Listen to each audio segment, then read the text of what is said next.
En 2024, l'Église adventiste du 7e jour a commémoré le 150e anniversaire de J.N. Andrews, le premier missionnaire adventiste officiel qui a débarqué ici en Suisse pour partager le message adventiste. J'utilise le mot « commémorer » car il n'y avait vraiment rien à célébrer. S'il revenait à la vie aujourd'hui, je pense qu'il serait surpris et choqué de voir que nous sommes toujours là. Après son travail missionnaire pionnier, l'Église adventiste a connu un âge d'or. Les missionnaires ont commencé à parcourir le globe, apportant la bonne nouvelle de Jésus partout où ils allaient. Mais vous savez, un peu plus de 100 ans plus tard, les dirigeants de l'Église se sont réunis pour prier ensemble, pour planifier ensemble. Et ils ont sorti la carte du monde. C'était dans les années 1980. Et ils ont vu certaines régions du monde où l'Église adventiste était forte, d'autres où elle était relativement faible, et d'autres encore où elle n'existait tout simplement pas. C'est ainsi qu'est née la Mission mondiale. C'est lors de la session de la conférence générale à Indianapolis en 1990 que la Mission mondiale a été officiellement votée par l'Église mondiale.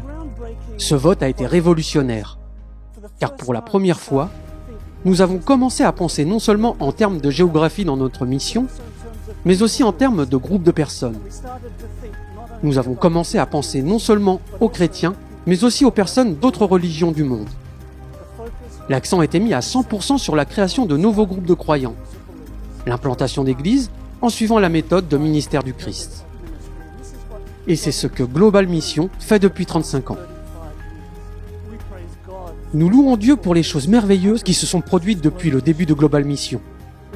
Des milliers de nouveaux groupes ont été implantés.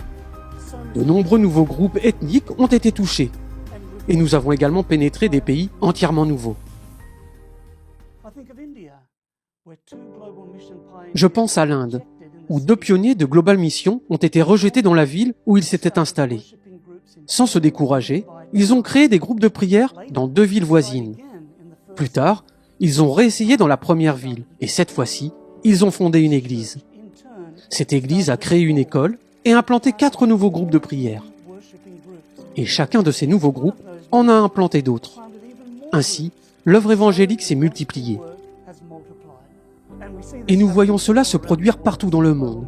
Depuis le début de la mission mondiale, près de 128 000 nouvelles églises et communautés ont été créées. Ce ne sont pas seulement des statistiques sur une page. Ce sont des hommes et des femmes, des garçons et des filles, des familles, des millions de personnes qui ont trouvé l'espoir en Jésus-Christ. Bien sûr, le défi missionnaire est de taille.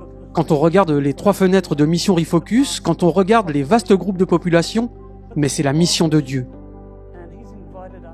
Il nous a invités à participer avec lui à cette mission, à créer de nouveaux groupes de croyants et à faire des disciples pour lui.